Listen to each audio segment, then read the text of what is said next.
आज की वीडियो में मैं आपको अकाउंटेंसी का 12th में admission of a new partner में एक पार्ट आता है treatment of workman compensation reserve. Workman compensation reserve is a reserve set aside out of firm's profit to meet possible liability claim on account of compensation to employees if it is arises. It means a claim may or may not arise.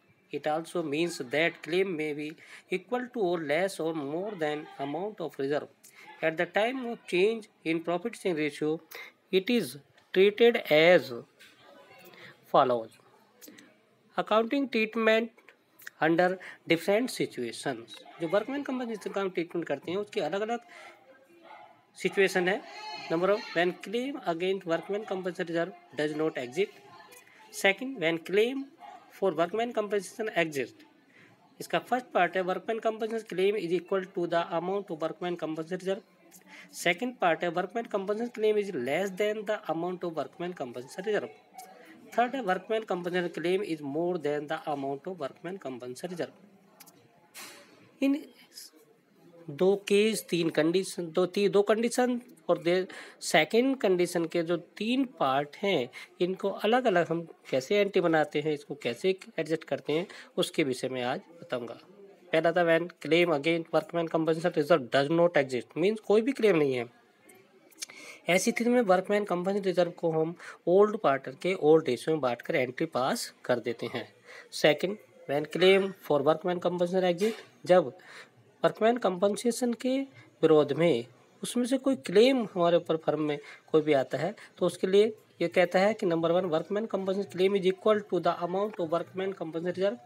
Workman compensation reserve to workman compensation claim, यदि बराबर है तो जितना भी reserve है उसे claim में हम उसे एडजस्ट कर देते हैं। वर्कमैन कंपनसेशन डेबिट करके उस क्लेम को क्रेडिट कर देते हैं। सेकंड, इसका जो पॉइंट है workman compensation claim is less than the amount of workman compensation reserve. इसमें कहता है कि जो वर्कमैन कंपनसेशन है हमारे पास उसे हम डेबिट करते हैं और जो क्लेम है उस क्लेम को क्रेडिट जितने रुपया क्लेम उसे क्रेडिट करके और जो शेष बैलेंसिंग फिगर बचती है उसे जो पार्टनर हमारे ओल्ड पार्टनर हैं इनके ओल्ड रेशियो में हम उसे डिस्ट्रीब्यूट कर देते हैं। थर्ड सिचुएशन आती है workman compensation claim is more than the amount of workman compensation reserve. तो इस ऐसी स्थिति में वर्कमैन कंपनसेशन रिजर्व जितना होता है उसे डेबिट करते हैं और टू वर्कमैन कंपनसेशन क्लेम को क्रेडिट करते हैं। जो डिफरेंस हमारे पास आता है क्योंकि क्लेम रिजर्व से एक्सेस है तो जितना भी एक्सेस है उसे हम रिवैल्यूएशन अकाउंट के द्वारा उसे डेबिट करके शो कर देते हैं। सेकंड, इसकी जो एंट्री हम बात करते हैं, जब रिवैल्यूएशन अकाउंट को हमने डेबिट किया है फर्स्ट एंट्री में तो सेकंड एंट्री में रिवैल्यूएशन अकाउंट को क्रेडिट करके पार्टनर कैपिटल या करंट अकाउंट को हम डेबिट कर देते हैं उनके ओल्ड रेशियो में। एक एग्जाम्पल के द्वारा मैंने इस सोल्यूशन किया है। A and B are partners sharing profit and losses in the ratio of 3:1. They admit C for 1/4 share in profit on the date workman's compensation reserve stood in the balance sheet at ₹6,000.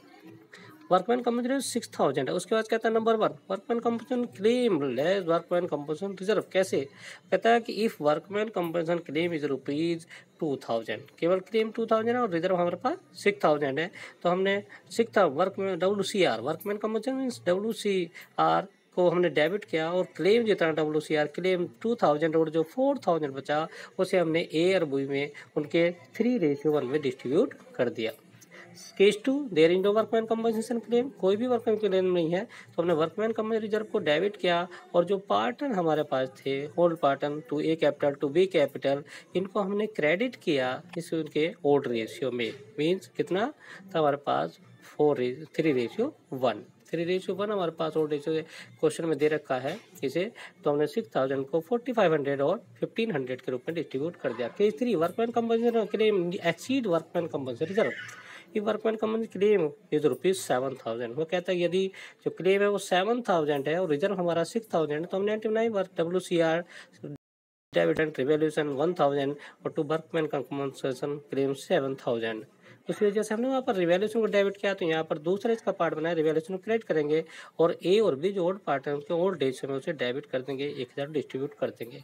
Number 4, if workman compensation claim is equal to the amount of workman compensation reserve. ये हमने पहले case बताया था, तो WCR को debit कर देंगे और WCR क्लेम को हम क्रेडिट कर देते हैं उसकी एक्चुअल अमाउंट से। इस एंट्री को देखकर, पढ़कर, समझकर आप अपने जो प्रैक्टिकल प्रॉब्लम है उसे सॉल्व करेंगे, ऐसी मुझे आशा है। धन्यवाद।